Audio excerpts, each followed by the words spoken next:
is a Bramble Jam podcast.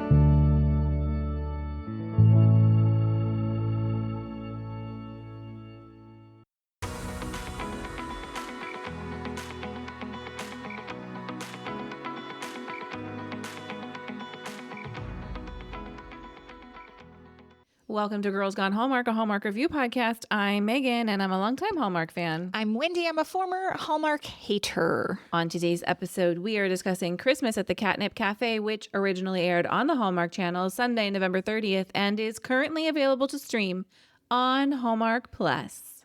Hey, friends. Welcome to any new listeners of the podcast. Keep up with us throughout the year, not just during the holidays. Don't go away when December is over. We're still making content all year long, and you can find out what we're doing over on Instagram, where we are Girls Gone Hallmark.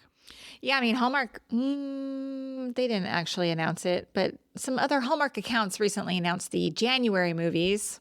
It's hidden on Hallmark's website. The information is there. They just haven't made a big, bold statement about it. Correct, but we'll be reviewing the January movies. Yeah, we will. Everything else is kind of TBD. Yeah. Remains to be seen what else is happening in January, but there will be plenty to come here on Girls Gone Hallmark. I have an announcement to make. What is that? Oh! This episode drops before our mailbag episode. Oh, okay. Never mind. Yeah, I'm going to do it. I'm going to need your help because I'm just like, get on my last hanging by a thread. Well, listen to tomorrow's mailbag episode to figure out what the heck Wendy's going to do. What are we going to do? You heard it here first, folks. I had forgotten that this is coming out before that, so That's okay. Okay. Anyway, Why don't we talk about Christmas at the Catnip Café and start with a synopsis? Olivia Pierce, a marketing executive, discovers her late great-aunt's cat cafe in New York, which she believes will be a Christmas miracle. She helps plan fundraising events, gaining appreciation for the feline inhabitants. Who in the ChatGPT is right? I'm for real. I know I sound like an idiot reading these sometimes because I don't read them before I actually read them. And the thought process, can you see the brain, like, can you see the wheels turning in my brain as I'm reading it? I'm like, this doesn't make any sense. This doesn't make any sense. So lately I have noticed that on Hallmark's website, the about the movie synopsis long. is very... Cut the yarn. Is this signature card? You can earn an unlimited 2% on Where is that even coming from? our website. But I don't have any idea why. Off the rails over here at Girls Gone Hallmark. I am the Ben Affleck meme right now, guys. Get me a cigarette. Okay, Deep breath. let's unpack here. First of all, I have no idea why my computer just started playing that audio like that. That You was didn't even touch anything. nothing. I don't know why I did that. Do you think what's happening is Hallmark's synopsis is very long? Whoever's pushing it to IMDb needs it to be shorter, doesn't want to do the work, runs it through ChatGPT, copies and pastes because they have no idea what the movie's about themselves. Yes. And then we get this word salad drivel. Yes, that's exactly what I think is happening. So, y'all know if you watch the movie, Olivia's aunt dies. She is trying to buy a home, needs a bigger down payment. Then the Catnip Cafe falls into her lap as this financial windfall, potentially. Potentially. She wants to go and sell it, and then we have our movie. So all this bit about she helps plan fundraising events and gaining appreciation. I mean, that stuff happens too, but that is not the synopsis of our movie. Correct. Somebody please hire me at Hallmark. I would be happy to write your synopsis for you. Christmas at the Catnip Café was directed by Lucy Guest. This marks Lucy's 20th directing credit. Her other work includes An Alpine Holiday, Providence Falls, The Santa Claus Jingle Bell Run, and Sealed with a List. You know what was funny when I was writing these notes yesterday? I know we had just recently talked about Lucy when we reviewed An Alpine Holiday. I was looking back through her IMDb. Sealed with a List was a great movie. You're like, we loved that. We loved that movie. Every movie she does is so good. She doesn't miss. She does not miss. She was also in Holidays. She is an actor, Yes. but I think she's Transitioning.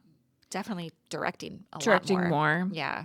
Yeah. When you look at a list like that, doesn't it make you think like, oh, those movies are made better because of their directing style? Are those movies made better because they're made by a woman? Well, sure. But also, I think what I have noticed when I start to look back, when I look at these IMDb lists of these directors and writers, but I think directors really interpret what's on the page. I think the hot take, the directors really make a difference in the final product of the movie. I think so too. It matters. I think so too. I'm a big fan of Lucy Guest. Also, the writing credit goes to both Tracy Andreen and Elena Valdez. This marks the second writing credit for Elena Valdez. Her previous writing credit is for the 2021 Hallmark movie A Very Bridesmaid. One we've never watched. A Very Merry Bridesmaid. Sorry, A Very Merry Bridesmaid, which is like, I saw the movie poster yesterday when I was putting these notes together. It has like the Osment girl. You know what I'm talking about? Haley's sister. It might be Haley. No, Haley's the boy. Haley's the boy from Haley Joel. He's from Yeah, Jerry Maguire. Right. My bad. The human head weighs 8 pounds. Oh, God. I think that's where my hate of children in movies might have come from. Jerry Maguire is one of my favorite movies of all time. I don't know if you knew that or not. I didn't know that. Oh, a romantic movie. Can you believe that? It's because it leans heavy Show on, me the money. on sports.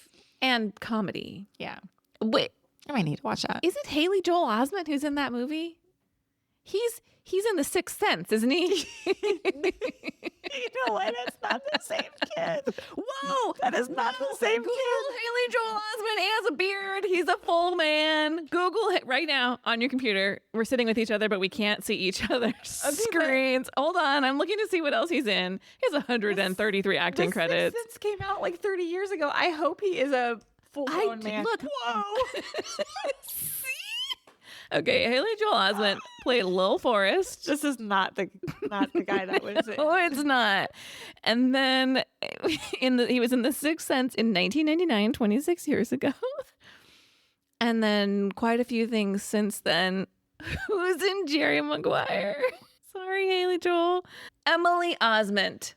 Yeah, that's not who's in Jerry Maguire. I know, but that's who's in The Very Merry Bridesmaid. Yes, yeah. Jonathan Lipnicki is Yes! the character, and he is now 35 years old. My Christmas tree lights just flashed on and off. That's weird. I'm going to unplug them. This is a ghost. It's turned the... Oh, you have a ghost. No. It turned the volume on my computer and now just turned your lights off. Remember my ghost in Ireland? Yes. I feel like this is a Patreon episode almost. I know. Do the listeners know my Ireland ghost story? I don't think so, because that was an episode on Long Story Short when we kicked off our podcast originally in 2020. You know, if you ask nicely, I'll tell it again. We are only 2 credits deep on news and notes. Why don't you finish up the writers? Tracy Andreen has been working overtime this holiday season. This marks her 3rd movie in the 2025 Countdown to Christmas lineup. Her other 2 were A Grand Old Opry Christmas, Chef's Kiss, and A Keller Christmas Vacation. Also well liked. She has a total of 39 writing credits. Erin Cahill stars as Olivia, and this marks her 137th acting credit. For 2025, Erin starred in A Journey to You, as well as had an appearance in A Grand Ole Opry Christmas. She also played Nora Jacobs in the limited series Holidays. Paul Campbell stars as Ben Kane. This is Paul's 2nd movie this holiday season. He was not in A Grand Ole Opry Christmas, but he was in Three Wisest Men a few weeks ago, and this one marks his 59th acting credit. Frances Flanagan plays Esther. This movie marks the 71st acting credit for Frances. She's appeared in tons of Hallmark movies like A Reason for the Season, A Maple Valley Christmas, and The 27-Hour Day. What else, too? Because when I wrote her name down, Yeah. I was like, and her face is so familiar. So familiar. I looked back through her IMDb. I was like, where is it? Where's the one movie that I'm like, that's where I know her It didn't from? tick a box for you. Mm-mm. Just has one of those faces, maybe. Yep. Ian Collins plays Frank. Ian has 44 acting credits and appeared last in Signed, Sealed, Delivered, A Tale of 3 Letters, and Family Practice Mysteries Coming Home. Megan Young plays Meredith. She has 18 acting credits and appeared as Rachel in all 3 of the Kissing Booth movies. This is her first Hallmark movie. You seen the Kissing Booth movies? The first one. I've never seen the second 2. I don't think I have either. I liked the first one. I thought it was cute. I like that Joey King. Sister of Hunter King. Yeah. Jess Brown plays Victoria. Jess has 26 acting credits and has appeared in other Hallmark movies like An Unexpected Valentine and Santa Tell Me. Darren Delinsky plays Walter. He has 54 acting credits with appearances in Chesapeake Shores and Christmas Waltz. Kimberly Sestad makes a surprise cameo as Merrily White, her character from the 9 Lives of Christmas movies. An original song called Timeless Christmas, performed by Wes Brown and Jenna Claire Mason, appears in this movie, as well as Brad Paisley's Santa Claus is Coming to Town. Do you think they just sprinkled Brad Paisley's music in some of these movies? Kind of like last year how Brett Eldridge was all over the holiday movies. I don't remember that. He was in Jingle Bell Run and a few others. This movie was not based on a novel by the same name. Let's take a quick break and we'll come right back with our first impressions.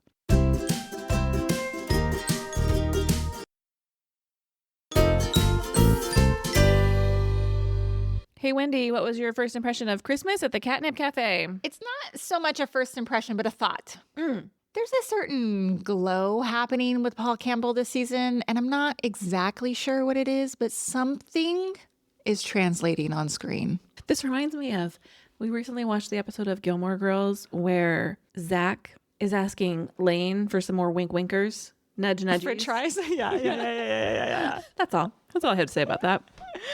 My first impression is, who was in charge of casting the felines? Those cats were a 10 out of 10. Oh, you're such a cat girl. Who could not love those cats? I mean, I thought the cats were cute too. Gingerbread? Come on. I thought the cats were cute, which, you know, I'm a former Hallmark hater. Maybe I'm a former cat hater too. Were you at one point in your life a cat hater? I just prefer dogs. Yeah. Yeah. But if I had a cat that like was super into me, I could be down with that. I just don't want to take a risk and get a cat who's like, I hate you, Wendy, and then is just living rent free in my home. What did you like about it? Well, you talked about Paul Campbell having a glow about him. I really like this role for Paul Campbell. I thought he was nurturing and loving and came across as very natural on screen. To me, it was giving Wedding Every Weekend Paul Campbell. And overall, this may be one of my favorite roles of his. Oh, interesting. I know he's usually the funny guy, but when he gets vulnerable, it works for me. And I think that might be because I don't always love the sarcasm as a defense mechanism that I think is his typical. Yeah. 100%. I was afraid he was going to lean too hard into the I'm annoyed and irritated with you, Olivia, vet guy. But he, I mean, there's moments of that. Right. But overall, like watching him soften was a pleasurable viewing experience for me because I was just expecting him to be this sort of like and grouchy the moments guy. of irritation are earned. Yeah. Because she's kind of behaving in an irritating way. Even if you agree with her decision making, which I don't, and we'll talk about it, but he runs this cat cafe, which he's passionate about, and she wants to close it, and there's nothing he can do about it, apparently. Seems like if it wants to be sold, he's got to go along with it. Yeah. So I understand his irritation. Can I tell you, I was really surprised and laughed out loud at their like meet cute where she sees him through the window and like they make eye contact and then she turns and runs right into that tree. This is just such a Wendy move. It was great. I laughed. I thought it was so funny. I thought it was great. I thought that was so great. I thought Paul was warm and sweet. There were some other real sweet moments in this movie. I really liked the flashback memory scenes with Olivia and her Aunt Esther. Yeah. Thought they did a nice job bringing that story alive. Since Aunt Esther only exists in memories in this movie, it does help us understand her role in this story, the connection that Olivia had with her, and experiencing those memories along with Olivia helps us understand her trajectory. Yeah, exactly. Because if we can talk about Olivia for a second, her character is kind of unlikable. Yeah. I get it. She's motivated to sell the cafe. Like, this is something that just falls in her lap. She has no need for it. She has need for money.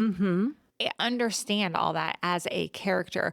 But then on the flip side, you have Erin Cahill, who's like so just warm. Yeah. And she threads the needle nicely of being like, this is what I'm here to do, but I'm also a nice person. Like, I'm totally not a villain here.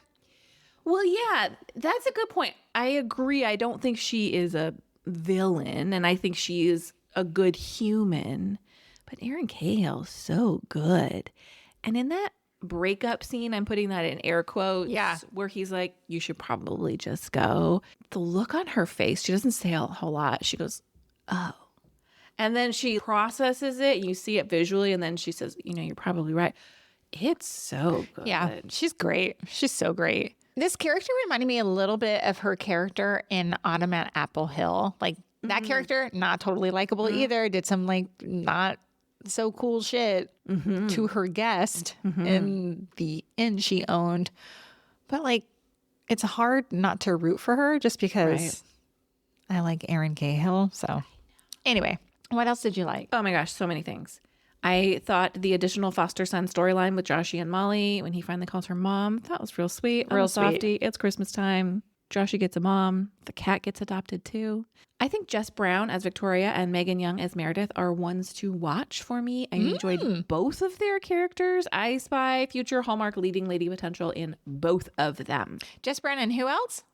Megan Young. Yeah, I was kind of surprised that Megan Young did not have as many acting credits. When I saw like Kissing Booth 1, 2, and 3 and not a whole lot else, I was like, oh, look how cute this girl is on Hallmark. Cute. A few more things. I enjoyed the Kimberly Sustad cameo. I thought it was nice. And when she's like, I have one at home, a fireman and a cat. It was cute. 9 Lives, 9 Kittens of Christmas fans get that little moment. They're still together. I feel like that's like a cult favorite. So yes, of course it would work here in this cat movie too. Yes. You mentioned 2 songs in the news and notes that are in this movie, but the music in this movie is really good. There's some additional songs that I was Shazamming. There's one by Forrest Black, another by Bob Bradley. So much so that I looked up the music supervisor of this movie because I was so impressed. And it's a woman named Valerie Biggin. She has worked on over 450 projects. Wow. I thought it was nice to have all of this music, like actual songs, not just instrumental, when you have this storyline of a character who's into music and has all these records. Yeah. That's a nice tie-in. I thought it was a particularly heartbreaking scene. I talked about the breakup, but from Ben's perspective, he finally puts himself first. This whole movie, we have like, he's putting everybody first. He's willing to take Christmas cookies as payment for the vet. He's taken on all this extra work. He needs all this help. He finally puts himself first. He asks Olivia to stay. I thought it was really heartbreaking when she was like, no, I have to go. But then her response is really good. Walking away from my life, that's not a small thing to ask. Thank you for saying that. Yeah. Doesn't get said enough. Yeah. Yeah. I like the idea that all these people just hang out in the cat cafe. Like this is their central perk. They all show up for all these events. Is there a cat cafe here in Laguna Beach? There is. Yeah, I've never been. I want to go, but I also wonder, like it makes me a little nervous, like a place that serves like food and drink where you got cat fur everywhere. How hard is that to manage? This is a good question. Are they just roaming in there? I think so. Does it smell like a litter box? I don't know. I want to go to the cat cafe. My daughter would go crazy. You'd end up, well, you can't have a cat. I would have a hard time walking away. Because are those cats adoptable? That's my understanding. Like they are in this movie? That's my understanding. Yeah, that would be really hard. That would be really hard to leave and be like, bye, cats that don't have a home. Look, I know I'm not like your number one cat gal, but for me, like I did think that the cats were really cute and chaotic and adorable and scene stealing. As a director, I imagine that was probably really hard to work with these animals. Don't you think so? Because I know, like, of course, are these cats? What is that called? Where they're like acting cats? Do you know what I'm talking about? Like, is there a name for? No, like a trained cat where you have like a trained dog on set. I don't know. There was an animal wrangler credited in this movie. There was. I would imagine so. But like, good job to Lucy Guest for like having these they're just there organically, I felt like. Also, my last final like is, and you kind of mentioned it about like, oh, these people just hanging out, this cat. It was very cozy. Yeah. Like it had a nice like energy. Like I could imagine myself like hanging out there. I would love if there was a cafe on my walk home from work at the end of the day, stop and have a drink. And then there's a cat's going to pop up on my lap and I can pet a cat. It would just change your mood, wouldn't it? Yeah. Yeah. Well, let's talk wishes. I have but one. Same.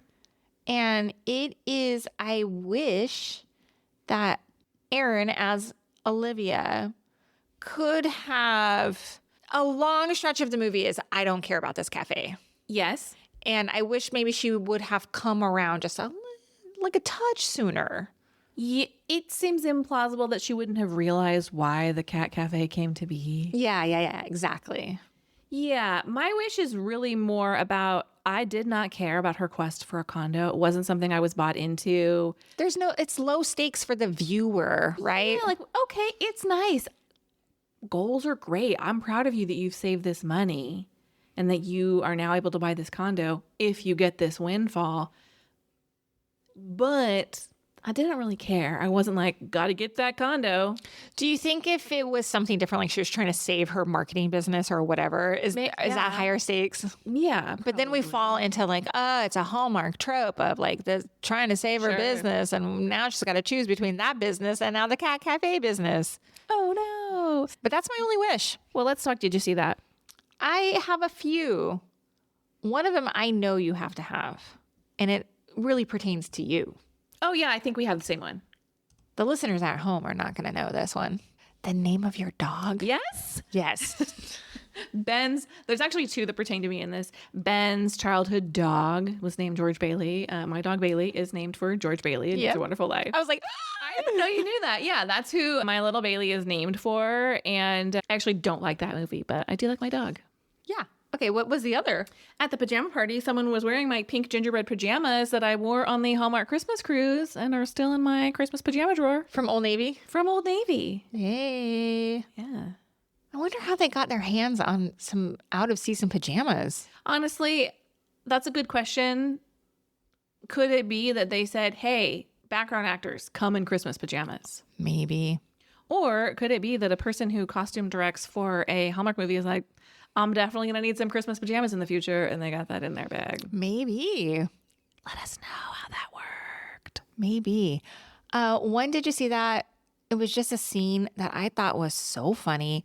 And it's when Ben and Olivia are meeting at the cafe and Frank, the barista, comes up with their drinks and he's like, girl, please. And like walks away.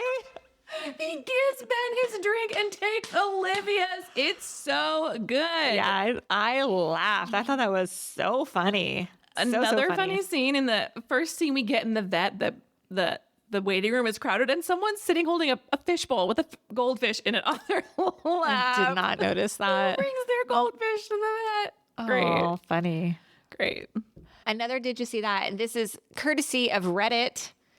Somebody said that the character names Olivia, Ben, and Meredith are all named after Taylor Swift's actual cats. Oh my gosh. I'm like, is this another like Taylor Swift? That's crazy. Tracy Andreen wrote this, and then Elena Valdez. I don't know where the names came from, but I wonder if there's any connection there. My final, did you see that, is there was zero product placement in this movie. And I'm telling you, it was prime for the picking. I don't know how this is not Purina presents Christmas at the Cat. Yeah, there's no pretty litter. There's no litter robot. Nothing. There's nothing. You're right. Nothing. Churu. What is that? Are those little sticks? Those little tubes. Yeah. Has your FYP been infiltrated by, well, now, what did you rate Christmas at the Catnip Café? I thought it was very enjoyable, very cozy. I gave it 4 stars. I gave it 3.75 stars. I gave it more than you. Mm-hmm. I liked it. Me too. I did too. Okay. Hey, thank you for listening to this episode of Girls Gone Hallmark, a Bramble Jam podcast. If you love this podcast, y'all, there's still time. There's always time. It's never too late. Please leave us a review. I want to say apologies to Spotify listeners who have been commenting on the podcast in Spotify. I used to get notifications when that happens. Don't anymore. Just logged in. Saw a ton of comments on recent podcast episodes. So you can comment on Spotify or leave us an Apple Podcast review. Let us know if you love the podcast, and we'll see you next time. Goodbye. Bye.